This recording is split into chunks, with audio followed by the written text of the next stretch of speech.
आज हम करेंगे चैप्टर 2। चैप्टर का नाम है बहुपद। प्रश्नावली 2.2। निम्न द्विघात बहुपदों के शून्य ज्ञात कीजिए और शून्यकों तथा गुणांकों के बीच के संबंध की सत्यता की जांच कीजिए। पहला प्रश्न है x² माइनस 2x माइनस 8 द्विघात बहुपद का व्यापक रूप क्या होता है? देखो,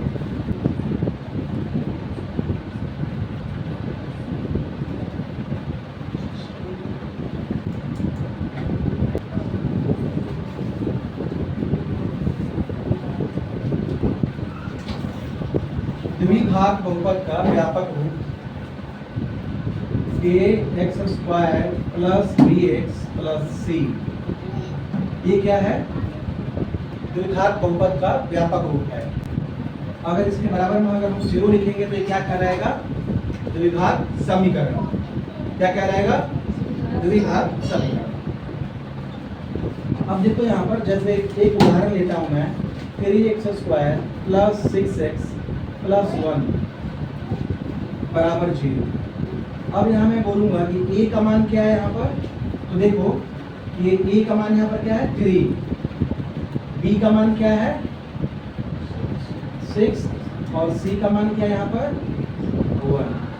जैसे 6x² माइनस 5x प्लस 3 बराबर 0। अब यहाँ पर a का मान क्या है बताना? a का मान बोलो। 6 है ना। यहाँ देखो, कंपेयर करेंगे ना, देखो यहाँ पर x² के बगल में a है और यहाँ x² के बगल में क्या है? 6 है। तो क्या आएगा यहाँ पर? a का मान 6, b बराबर क्या आएगा? -5 और c का मान 3। क्या है? 3। अब एक चीज और देख लो, जैसे शून्य किसे कहते हैं? शून्य का मतलब होता है कि जैसे इस बहुपद के लिए शून्य क्या होगा कि इसमें x का ऐसा मान जो इस बहुपद को 0 बना दे। क्या कर दे? 0 बना दे। x का मान, ऐसा मान जो हम यहाँ पर x के जगह पर रखें तो इसको सॉल्व करने पे क्या है? 0 आ जाए। इसे क्या बोलेंगे हम? शून्य कहते हैं। तो द्विघात बहुपद में शून्यकों की अधिकतम संख्या कितनी होती है? 2 होती है। कितनी? 2 होती है। रैखिक बहुपद में शून्यकों की संख्या कितनी होती है? 1 होती है। हम द्विघात की यहाँ बात करेंगे तो देखो, द्विघात बहुपद में शून्यकों की संख्या कितनी आएगी? 2 आएगी। तो देखो, इसमें से एक को हम अल्फा बोलते हैं और दूसरे को बीटा बोलते हैं। क्या बोलते हैं? अल्फा और बीटा। ठीक। अब देखो यहाँ पर कैसे इसको हम सॉल्व करेंगे? मिडिल स्प्लिटिंग टर्म से करेंगे। पहला पद क्या है? x²। क्या है? तो पहले पद का जो गुणांक है a गुना c करेंगे। a का मान यहाँ पर क्या है? 1 है। 1 और c का मान क्या है यहाँ पर? -8। तो गुना करेंगे तो क्या आएगा? 8 एकम 8 -8। और यहाँ पर मिडिल टर्म क्या है? b का मान क्या है? -2। क्या है? -2। अब क्या करना है हमें? इस -2 को, बीच वाले टर्म को, b के वैल्यू को ठीक प्लस करके या माइनस करके -2 लाओ, इतना ही लाओ, और दोनों में मल्टीप्लाई करके, गुना करके -8 आ जाए। सुमन, तुम बताना पहले, -2 के लिए हम कौन सी दो संख्या लिखेंगे कि प्लस करके या माइनस करके? दोनों में से कोई एक करके -2 आ जाए और गुना करके -8 आ जाए। बोलो।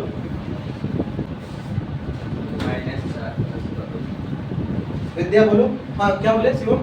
-4 प्लस देख रहे हैं -4 और 2, -4 और प्लस का 2।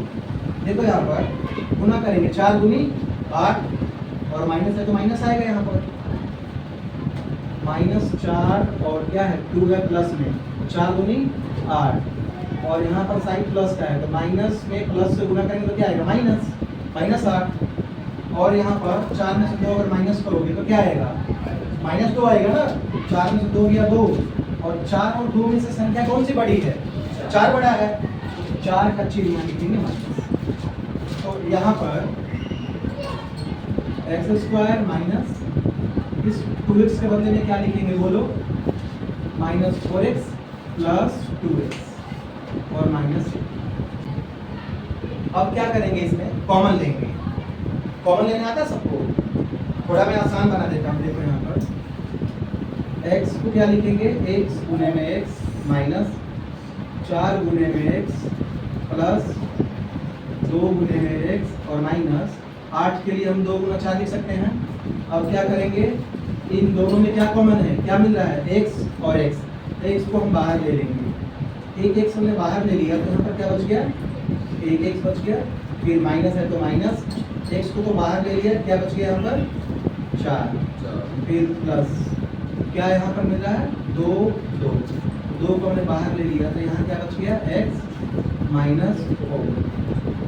अब देखो इसमें क्या मिल रहा है यहाँ पर x माइनस 4 और यहाँ पर भी x माइनस 4। तो x माइनस 4 को हम बाहर ले लेंगे, तो x माइनस 4 यहाँ पर हमने बाहर ले लिया, तो इसको हमने ले लिया देखो बाहर x माइनस 4, तो यहाँ क्या बच गया x, और हमने x माइनस 4 यहाँ ले लिया तो क्या बच गया प्लस का 2 प्लस 2।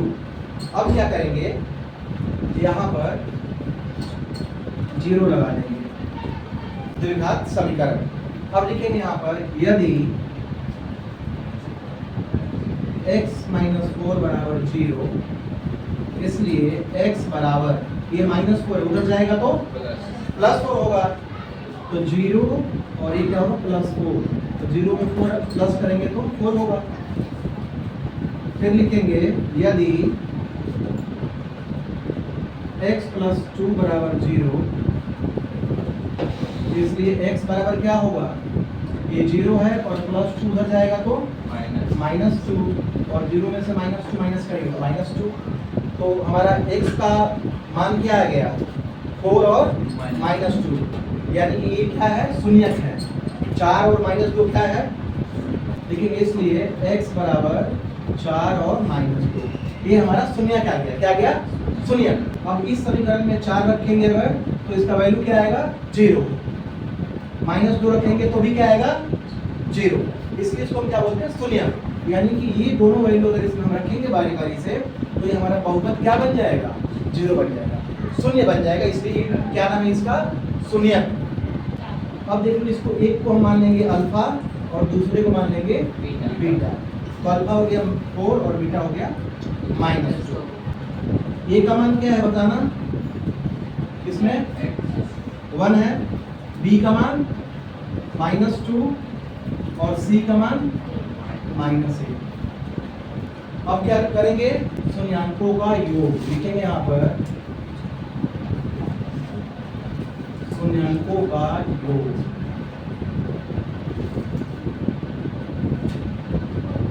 शून्याङ्कों का योग क्या होता है, formula minus B by A, क्या होता है minus B by A, alpha plus beta बराबर minus B by A. Alpha का मान क्या है यहाँ पर, अल्फा क्या है यहाँ पर 4 और बीटा क्या है माइनस 2 बराबर ये क्या है minus B by a, minus B by, तो माइनस बी का मान क्या है, बी यहाँ आ गया माइनस 2 बटे में ए का मान क्या है 1। और इधर देखो 4 में से 2 माइनस करेंगे ना, यहाँ देखो 4 प्लस और माइनस क्या होगा माइनस और 2, माइनस और माइनस प्लस, 4 में से 2 माइनस करेंगे तो 2 और बराबर 2, दोनों इक्वल आ गया, ठीक है। अब क्या करेंगे यहाँ पर शून्याङ्कों का गुणनफल निकालेंगे।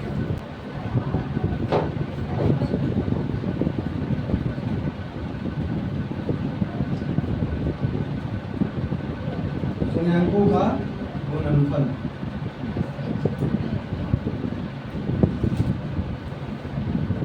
फॉर्मूला होता है सी बाई ए, क्या होता है अल्फा इंटू बीटा बराबर सी बाई ए।